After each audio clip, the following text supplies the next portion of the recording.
The tang of iron lingered in the air as Nathan trudged deeper into the dense forest, thorny underbrush scraping at his legs.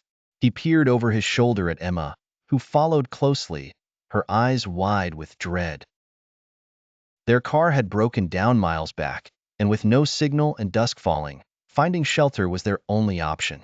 The forest seemed alive with the whispers of unseen things, ancient and malevolent.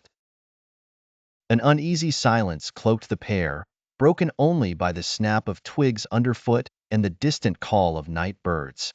They stumbled upon a clearing, and in the center stood a dilapidated cabin, wood rotted and roof half caved in. Desperation dictated they enter. Inside, shadows twisted and danced. A foul stench assaulted their senses, something mingled with rot and decay.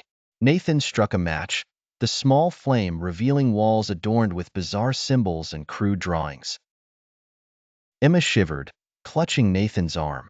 "We should leave," she hissed, her voice barely more than a breath. Before Nathan could respond, a creak echoed from the far end of the room.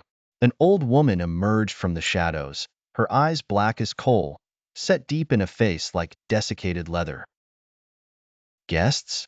she rasped, lips curling into a semblance of a smile. "Hungry?"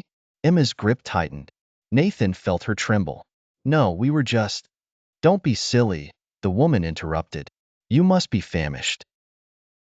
She moved with unsettling fluidity, beckoning them to a wooden table covered with a stained cloth. As she prepared something in a pot over the hearth, Nathan's eyes wandered to a heap in the corner. Bones, gnawed clean, and the remnants of torn clothing. His breath caught in his throat. "Emma, we need to go now," he whispered. But the old woman was suddenly in front of them, a bowl of stew in her gnarled hands. "Sit, eat," she insisted, her voice darker, more commanding. Realizing refusal wasn't an option, they reluctantly sat. The stew smelled rank, chunks of meat floating in a murky broth. The old woman's eyes burned with an intensity that pinned them in place. The first bite sent waves of nausea through Nathan, but he swallowed hard.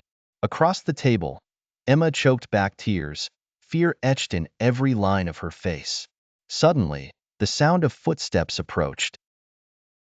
3 figures emerged from the woods, their eyes just as black, teeth sharp and glistening. Nathan's heart pounded. "Family, back from the hunt," the old woman cackled.